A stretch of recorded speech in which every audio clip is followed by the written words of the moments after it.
लीजिए सुनिए जयशंकर प्रसाद की लिखी कहानी गूदड़ साईं।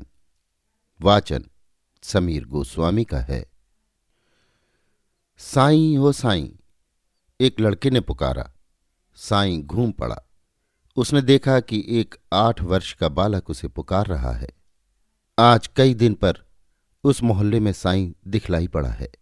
साईं वैरागी था, माया नहीं, मोह नहीं, परंतु कुछ दिनों से उसकी आदत पड़ गई थी कि दोपहर को मोहन के घर जाना।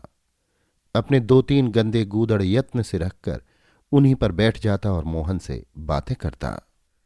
जब कभी मोहन उसे गरीब और भिखमंगा जानकर मां से अभिमान करके पिता की नजर बचाकर कुछ साग रोटी लाकर दे देता, तब उस साईं के मुख पर पवित्र मैत्री के भावों का साम्राज्य हो जाता।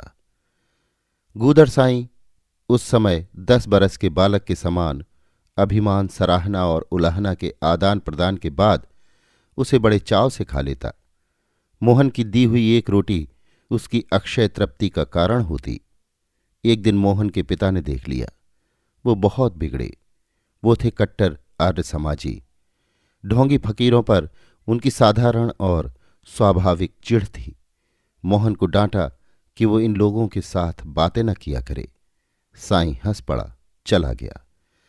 उसके बाद आज कई दिन बाद साईं आया और वो जानबूझकर उस बालक के मकान की ओर नहीं गया, परंतु पढ़कर लौटते हुए मोहन ने उसे देखकर पुकारा और वो लौट भी आया।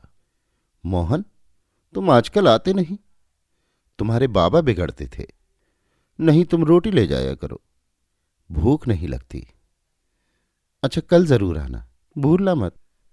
इतने में एक दूसरा लड़का साईं का गूदड़ खींचकर भागा। गूदड़ लेने के लिए साईं उस लड़के के पीछे दौड़ा। मोहन खड़ा देखता रहा। साईं आंखों से ओझल हो गया। चौराहे तक दौड़ते दौड़ते साईं को ठोकर लगी, वो गिर पड़ा। सिर से खून बहने लगा। खिझाने के लिए जो लड़का उसका गूदड़ लेकर भागा था, वो डर से ठिठका रहा। दूसरी ओर से मोहन के पिता ने उसे पकड़ लिया।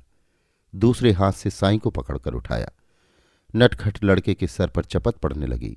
साईं उठकर खड़ा हो गया। मत मारो, मत मारो, चोट आती होगी, साईं ने कहा और लड़के को छुड़ाने लगा। मोहन के पिता ने साईं से पूछा, तब चीथड़े के लिए दौड़ते क्यों थे? सिर फटने पर भी जिसको रुलाई नहीं आई थी, वो साईं लड़के को रोते देखकर रोने लगा। उसने कहा, बाबा, मेरे पास दूसरी कौन सी वस्तु है जिसे देखकर इन राम रूप भगवान को प्रसन्न करता? तो क्या तुम इसलिए गूदड़ रखते हो? इस चीथड़े को लेकर भागते हैं भगवान, और मैं उनसे लड़कर छीन लेता हूं, रखता हूं, फिर उन्हीं से छिनवाने के लिए, उनके मनोविनोद के लिए। सोने का खिलौना तो उचक्के भी छीनते हैं, पर चीथड़ों पर भगवान ही दया करते हैं। इतना कहकर बालक का मुंह पोंछते हुए मित्र के समान गलबाही डाले हुए साईं चला गया। मोहन के पिता आश्चर्य से बोले, गूदड़ साईं, तुम निरे गूदड़ नहीं, गुदड़ी के लाल हो। अभी आप सुन रहे थे जयशंकर प्रसाद की लिखी कहानी गूदड़ साईं। वाचन समीर गोस्वामी का था।